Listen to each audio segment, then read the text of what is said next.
బిచ్చం వేస్తా ఏడుకేళ్ళు కడతావు చెప్పాలనా?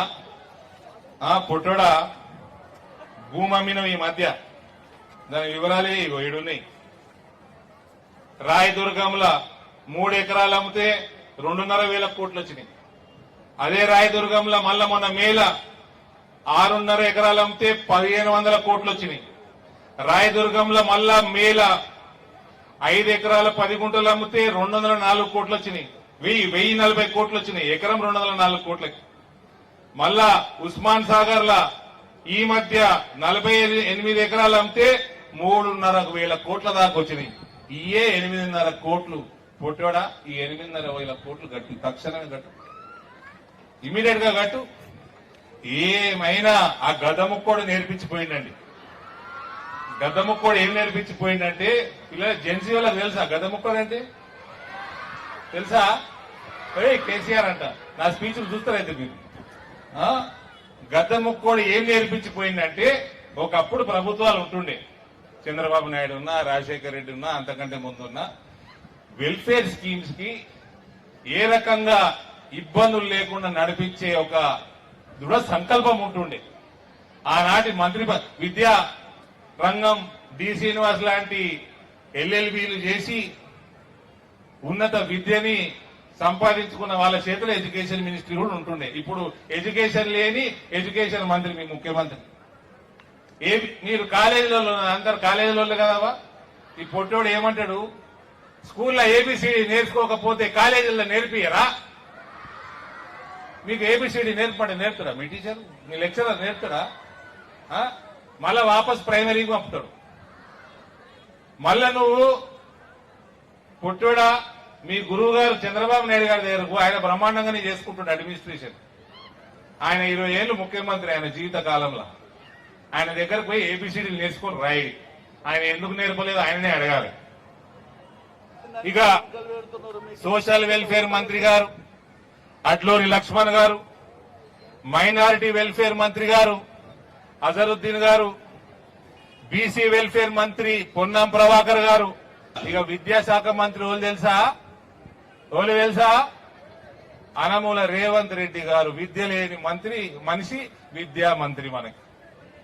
ఇది 4 మంత్రులు, 3 మంత్రులు, ఒక చీఫ్ మినిస్టర్. రాష్ట్రంలో పిల్లలు విద్యార్థులు అందరూ కూడా అల్లాడుతుంటే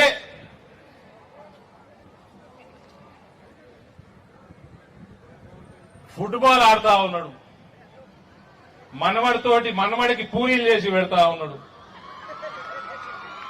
మళ్ళా దానికి కోట్ల రూపాయలు పెట్టి ప్రమోషన్ చేసుకుంటా ఉన్నాడు. అవులే నీ మనమడికి పూరీలు ఎవరన్నా చేస్తారా? ఓ 15-20 వేలు ఇచ్చి వంట మనిషిని పెట్టుకుని చేయమను, నువ్వు వచ్చి పరిపాలన చేయరా బేవకూఫ్. ఆ పూరి చేస్తారు కదా, దాన్ని ఏమంటారమ్మా? ఇట్లా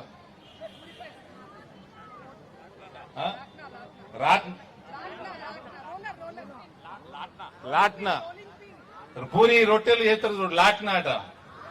ఆ లాట్నా అంత ఉంటాడు ముఖ్యమంత్రి. ఈ ఫీ రీయింబర్స్మెంట్, పరిపాలన, దీని మీద చిత్తశుద్ధి శూన్యం. ఎందుకంటే నేను రిక్వెస్ట్ చేస్తా ఉన్నా, కాలేజీల యాజమాన్యాలు ఆల్రెడీ స్టేట్మెంట్ ఇచ్చినాయి. ఫీ రీయింబర్స్మెంట్ 12,000 కోట్లు ఇస్తామని అన్నారంట. 12,000 కోట్లు బకాయిలు చెల్లిస్తే 40% కమిషన్ అడిగిందంట ముఖ్యమంత్రి రేవంత్. ఇచ్చేయనయ్యా, ఏం చేస్తాం మరి? ఇది ఎందుకంటే ఈ ఫీ రీయింబర్స్మెంట్ రాకపోతే ఈ తరం ఒక మొత్తం జనరేషన్ కొలాప్స్ అవుతుంది. నిచ్చెన ఎక్కి పై దాకా పోయి నిచ్చెన కూలిపోయినట్టు అవుతుంది. మొత్తం జనరేషన్ జెన్జీ మొత్తం కథం అవుతుంది. ఏం చేస్తాము? ఈయన ప్రోగ్రాం పెట్టిండు, ఈ నుంచి స్టార్ట్ ఇందూరుగడ్డ డబ్బా పెట్టిండు కదా. ఈ ప్రోగ్రాం కాగానే అందరు 40% మనలో వేసేయండి.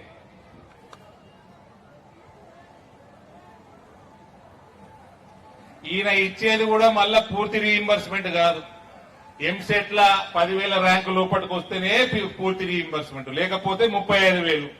అది కూడా ఇచ్చే పరిస్థితి లేదు ఈయనకి.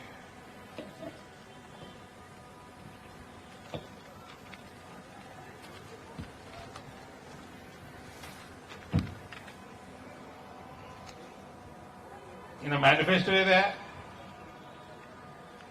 ఈ ఫీ రీఎంబర్స్మెంట్ కోసం భారతీయ జనతా పార్టీయే కాదు, యువజన సంఘాలు, ప్రగతిశీల సంఘాలు, ప్రజా సంఘాలు, ప్రజలు, మేధావులు అందరూ కూడా కలిసి కట్టుగా కోట్లాడాల్సిన సమయం ఇది. లేకపోతే మొత్తం ఒక తరం మొత్తం నాశనమయ్యే సమయం ఆసన్నమైంది. ఈ ముఖ్యమంత్రికి సిగ్గుండాలి, ఈయన నాయకుడు రాహుల్ గాంధీకి సిగ్గుండాలి. ఇద్దరు కలిసి అశోక్ నగర్ లా, హైదరాబాద్ లా సిటీ సెంట్రల్ లైబ్రరీ దాకా పోయి అందరినీ రెచ్చగొట్టి యావత్ తెలంగాణ యువత కాంగ్రెస్ ఎంబడ ఉంటే కేసీఆర్ ని గద్దెదించగలిగింది కాంగ్రెస్ పార్టీ. అప్పుడు వాడుకొని ఇప్పుడు ఇడిసేస్తావారా పొట్టోడా?